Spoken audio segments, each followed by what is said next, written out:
नमस्कार किसान भाइयों। जैसा कि आप लोग देख पा रहे हैं कि ये फील्ड जो है इसमें गेहूं की पहली सिंचाई की अवस्था आ गई है। आपको दिखाएं तो ये हम आपको दिखा रहे हैं कि DBW 187 का पौधा है, जो कि जिसकी ज़बरदस्त एकदम पौधा है, एकदम स्वस्थ पौधा, और इसमें पहली सिंचाई की एकदम आवश्यकता है जो इसमें कल की जाएगी। तो इसकी बुआई का उपयुक्त समय जो है वो 25 अक्टूबर से लगभग 15 नवंबर तक इसकी बुआई आसानी से की जा सकती है और अच्छी उपज प्राप्त की जा सकती है, जो उपज करीब 80 कुंटल प्रति हेक्टेयर तक इसमें होती है। यानी कि लगभग अगर एक हेक्टेयर में 4 बीघे माने जाए तो हिसाब से 20 कुंटल प्रति बीघा उपज इसमें प्राप्त होती है। तो अब बात ये आती है किसान भाइयों कि अगर हमारे खेत में बुआई लेट हो रही है, जैसे कि कुछ लोगों ने अगेती आलू लगाए थे उसके बाद बुआई करेंगे, है ना। कुछ लोग क्या है कि अभी धान काट रहे हैं। कहीं की समस्या क्या है कि सितंबर तक तो बारिश हुई है तो तराई वाले क्षेत्रों में पानी भरा हुआ है। तो ऐसी कंडीशन में हम DBW 187 या HD 2967, HD 3086 जैसी किस्में हम नहीं बो सकते। तो अब समस्या क्या है कि हम गेहूं की बुआई तो करेंगे ही, है ना, खेत तो खाली छोड़ेंगे नहीं। तो अब कौन सी वैरायटी हम चुने ताकि हमको अच्छा उत्पादन प्राप्त हो। ऐसी ही हम 3-4 किस्मों के बारे में चर्चा करेंगे, तो वीडियो में अंत तक बने रहिएगा। देखिए किसान भाइयों, जो बुआई की पछेती किस्में होती हैं उनके लिए जो जरूरी चीज़ें हैं वो आप जान लीजिए। पहली चीज़,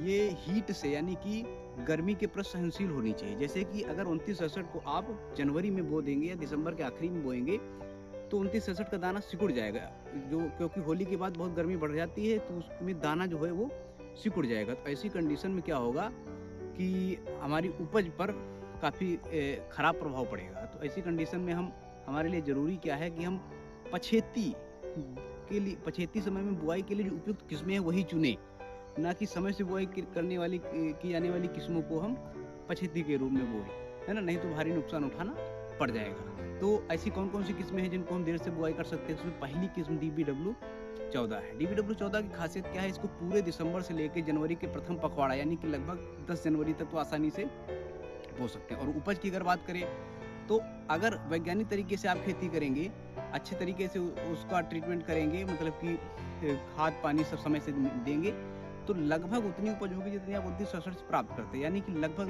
55 से 57-58 कुंटल उपज आपको प्रति हेक्टेयर तक प्राप्त हो सकती है ना। और इसकी एक खासियत जो सबसे अच्छी होती है कि इसका पौधा बहुत अच्छा होगा, है ना, जो कि हीट के प्रति सहनशील होगा। मतलब कि जो होली के बाद गर्मी होने लगती है उसमें उसका दाना सिकुड़ेगा नहीं, है ना, और इसमें पीला रतुआ की भी समस्या नहीं आती है। तो ये सब चीज़ें हैं तो इसलिए DBW 14 को आप देर से बुआई की कंडीशन में आप आसानी से चुन सकते हैं। दूसरी किस्म है PBW 373। PBW 373 जो है तो इसकी बुआई भी हम अभी अगर बात करें हम तो 25 नवंबर के बाद से लेकर पूरे दिसंबर तक इसकी बुआई हम आसानी से कर सकते हैं और 130 दिन में लगभग कट जाती है। इसकी एक खासियत ये होती है कि इसका पौधा ज़्यादा लंबा नहीं होता है। तो जब पौधा ज़्यादा लंबा नहीं होगा तो जो होली के बाद उधर ग्रीष्म ऋतु शुरू होने लगती है तो हवाएं जब तेज चलने लगती हैं तो क्या होगा, फसल के गिरने की संभावनाएं कम होती हैं, जिसके कारण उपज अच्छी प्राप्त होती है। तो इसको भी हम चुन सकते हैं। इसकी उपज लगभग 55 कुंटल प्रति हेक्टेयर तक हमको आसानी से मिल सकती है ना। तो क्योंकि इसका पौधा गिरता नहीं, तो इसीलिए जब दुग्धावस्था आती है तब हम पानी लगाने में हमको कोई संकोच नहीं होगा। हम अच्छी तरीके से इसमें सिंचाई करेंगे लास्ट में और अच्छी उपज हमको मिलेगी। तीसरी किस्म है HD 2643। इसकी भी बुआई हम कर सकते हैं, पूरे दिसंबर पर इसकी बुआई हम कर सकते हैं और ये भी 130 से 135 दिन में फसल तैयार हो जाएगी और आपको अच्छी उपज दे सकती है। और अंतिम किस्म जो है जिसकी हम बात करेंगे, जो हमारे उत्तर भारत में बहुत ज़्यादा प्रचलित है, वो किस्म है उन्नत हलना। ये चंद्रशेखर आजाद कृषि विश्वविद्यालय से निकली हुई किस्म है और इसमें बहुत अच्छी उपज मिलती है। इसको साठा के नाम से भी जाना जाता है और ये लगभग 85 से 90 दिन में ये पक जाती है किस्म, है ना। तो ये जल्दी पक जाएगी और इसकी उपज लगभग 40 से 42 कुंटल प्रति हेक्टेयर तक प्राप्त होती है ना। और ये पूरे उत्तर प्रदेश में खासकर अच्छी तरीके से उगाई जा सकती है और इसकी उपज ली जा सकती है। तो ये कुछ किस्में हैं जिनको हम आसानी से इनकी खेती करके अच्छी उपज ले सकते हैं। तो ध्यान रखें। अब बात ये आती है कि जो बुआई हम करते हैं तो बीज का सिलेक्शन होता क्या है कि हम बीज लेने गए तो समय से बुआई करने वाली जो किस्मों का बीज दुकान पर रखा होता है वही वो देर से बुआई करने वाली किस्में बताकर वो हमको बीज दे देते हैं। तो ऐसी कंडीशन में हम क्या करें, पहली चीज़ तो जो देर से बुआई का बीज है उसको लेने में बहुत सतर्कता बरतनी है, क्योंकि वो पुराना जो स्टोर उनका बीज उनको शंका रहती है कि हमारा ये बीज बच जाएगा, तो वो जो भी बीज होता है वो ये बताकर बेच देते हैं कि पछेती किस्म का बीज है। तो इसके लिए थोड़ा सतर्क रहने की ज़रूरत है ना?